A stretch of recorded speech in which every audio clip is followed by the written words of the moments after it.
bulletin sur Fraternité FM. À la une de l'actualité, ce jour au recours contre l'élection du député Michel Sodinou, la Cour constitutionnelle déclare le recours irrecevable. C'était ce jeudi à la faveur d'une séance tenue au siège de la haute juridiction.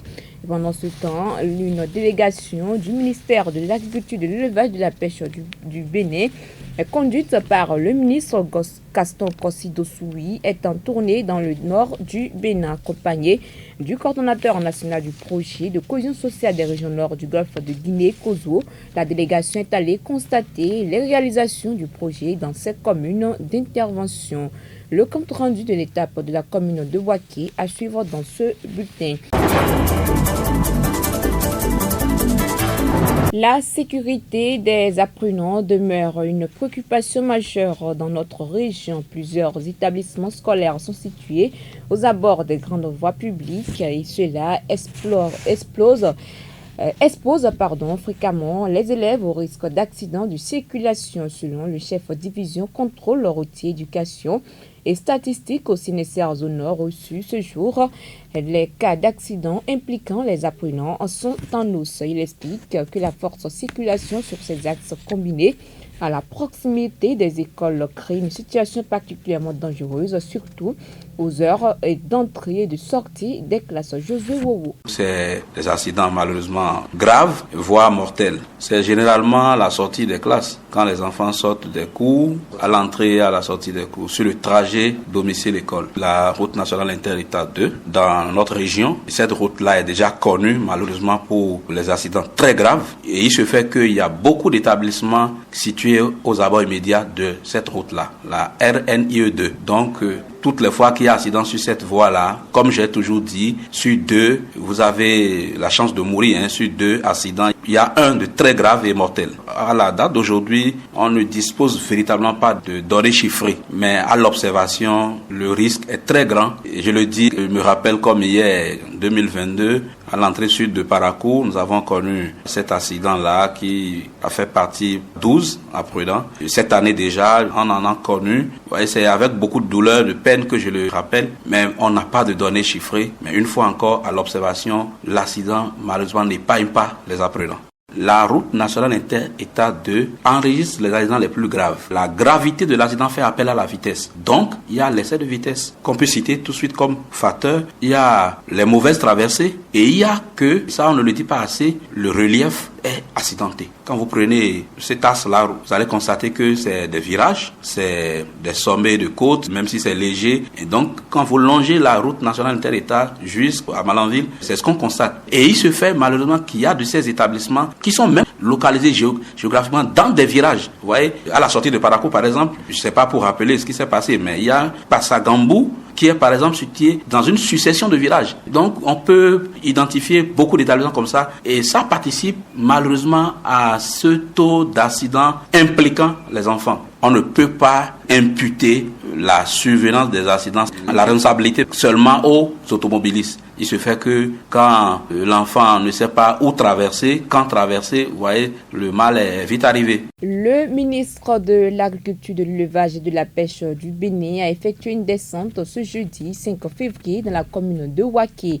Objectif, constater de visu les différentes réalisations du projet de cohésion sociale des régions nord du golfe de Guinée, Kozo. Cette visite a connu la présence du haut-commissaire à la sédentarisation des éleveurs, également coordonnateur national du projet Kozo, les autorités communales et les autres acteurs du projet Kozo et les populations. Soumanou Fawi et Deogracias Boussou pour le point. C'est cette ambiance qui a accueilli la délégation du ministre. Du site d'eau multifonctionnel de Kbelité, en passant par le site du village d'Awanla, la délégation a touché du doigt ces infrastructures du projet Kozo avant de rencontrer la coopérative de femmes transformatrices à Wekete. Des réalisations et des appuis qui renforcent le développement à la base. Gaston Kossi Dossoui, ministre de l'Agriculture, de l'Élevage et de la Pêche. Nous avons besoin de beaucoup de choses dans la vie, mais tous les besoins ne sont pas égaux. Et si la communauté elle-même arrive à dégager une priorité et qu'on les accompagne, ça se réalise. Ce projet que nous avons commencé, c'est une ouverture qu'on fait pour votre propre développement. Nous avons vu tout à l'heure le nombre d'animaux qui couraient vers un seul abreuvoir. Pas possible. L'économie qui est boostée à travers cet ouvrage, c'est pas une petite. Il est bon que l'on densifie tout ce qu'on peut faire autour de ce forage-là pour valoriser ça au maximum et sortir de la précarité. Issa Binda, deuxième adjoint au maire de Waké. Ils ont pu constater de visu que l'approche de développement conduite par les communautés a été bien respectée, ce qui a permis que les différentes communautés puissent se mettre ensemble pour identifier leurs besoins, les prioriser et les mettre en œuvre. Et ça a été aussi l'occasion pour la communauté, après avoir témoigné leur gratitude à l'endroit du chef de l'État et de son gouvernement, de formuler autre doléance. Pour les bénéficiaires, ces réalisations sont venues à point nommé. Pour boire, il faut qu'on traverse le Togo. Et en allant sur la voie, on perd beaucoup des animaux. Mais depuis que le projet est venu, je vous assure que nos animaux sont vivants, ils sont à l'aise. Et nous-mêmes du village, nous les femmes aussi, on vient faire la lessive et on en profite pour boire. Vraiment, mes sincères remerciements pour vous. La délégation repart satisfaite des réalisations et prévoit revenir très prochainement pour le suivi. En plus bref, à présent, la Cour constitutionnelle a rejeté le recours visant l'invalidation du mandat du député Michel Sodjinou, élu du bloc républicain dans la 19e circonscription électorale. La décision a été rendue ce jeudi 5 février à l'issue d'une audience publique. La requête introduite par Ousmane Gomé reposait sur un grief politique lié au retrait de parrainage du député pour la présidentielle de 2026. Le requérant estimait que ce revirement constituait un défaut de confiance incompatible avec la fonction parlementaire. Après examen du dossier, la Cour, présidée par Dorothée Sosa, a jugé la requête irrecevable, mettant ainsi un terme à la procédure. Rappelons que ni le requérant ni le député concerné n'étaient présents à l'audience. Il faut préciser que cette décision conforte Michel Sodjinou dans son mandat alors qu'un autre contentieux électoral portant sur son élection est toujours pendant devant la haute juridiction. Place à présent nouvelles sportives.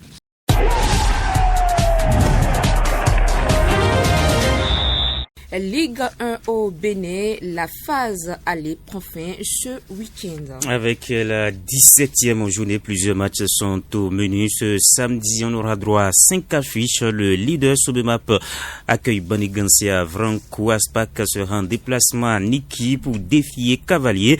Dynamo d'Abomey USS Krake s'est assuré à Abomey. Ayema Rodio à Poubé et puis Espoir Cotonou sera également au menu. Suite fin de cette 17e journée, dimanche, avec les Buffles du Borgou, deuxième au classement, qui accueillent les Dragons de Louémé. Match à disputer donc à Tiaourou, Lotopopo, Coton à Grand Popo, Asvo, jeunesse sportive de Pobé à Djourou. Dadje, bon dernier, accueille Damissa pour tenter de se relancer. Ce sera donc Grand Popo. Voilà donc pour les affiches de cette 17e journée du championnat béninois qui viendra donc mettre un thème à la phase aller. Olympique de Marseille, une folle rumeur avec Sergio Ramos. Et si Sergio Ramos, 39 ans, retrouvait la Ligue 1 sous les couleurs de l'Olympique de Marseille, libre depuis la fin de son aventure à Monterrey en janvier, le défenseur central voulait faire son retour au FC Séville, mais cette possibilité a été publiquement écartée par le club andalou et selon les informations du journaliste Roberto Gomez ce vendredi, l'ancien joueur du Paris Saint-Germain pourrait désormais rebondir à l'OM. Pour Ramos, c'est une immense déception de ne pas pouvoir revenir dans l'équipe de sa ville. Il se trouve sur le point de signer un contrat avec un club français. L'Olympique de Marseille a assuré Gomez pour El Desmarques. De son côté, le média français Footmercato a tempéré cette rumeur. Si l'Espagnol s'est bel et bien proposé à l'actuel 3e des Ligue 1, l'opération ne devrait pas aboutir. Une affaire à suivre donc. Et puis cette information également qui vient de tomber, c'est un coup de tonnerre sur le Maroc à 4 mois de la Coupe du Monde 2026, près de 3 semaines après la finale de la Coupe d'Afrique des Nations perdue face au Sénégal, le sélectionneur Walid Regragui a proposé sa démission selon Foot Mercato ce vendredi, même si cette compétition lui a redonné du crédit 2 ans après le fiasco de la CAN 2023, élimination en 8e de finale. Le technicien de 50 ans souhaite mettre un terme à sa mission censée prendre fin après le mondial. Reste à savoir comment la Fédération royale marocaine de football va accueillir cette décision. Elle peut tout à fait refuser cette démission, ce qui maintiendrait Regragui en poste jusqu'à la Coupe du Monde avec l'appui d'un groupe qui le soutient. Mais si la Fédération accepte le départ du franco-marocain, il faudra trouver un nouveau sélectionneur très rapidement, pas une situation idéale à quelques mois du mondial. Merci à vous, Cheikh Degbe, pour toutes ces précisions.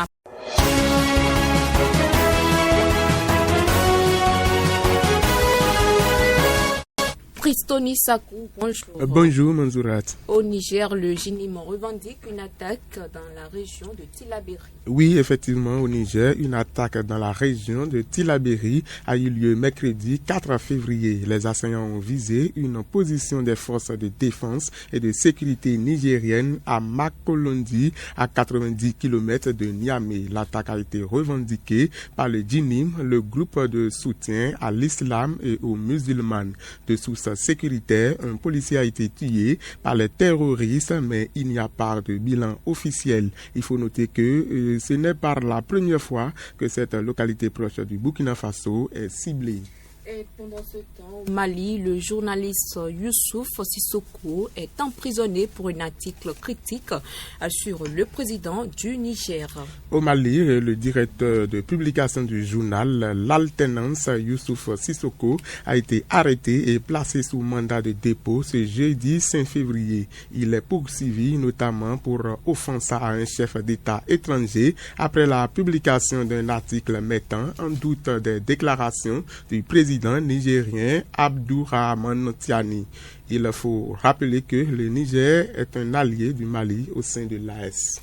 Merci à vous, Pristoni Sakou, pour ces détails relatifs à l'actualité africaine. Voilà qui vient mettre un terme à ce but de l'information, le tout dernier pour le compte de cette semaine. Merci de nous avoir suivis. L'actualité contenue sur nos différents canaux digitaux. D'ici là, portez-vous bien.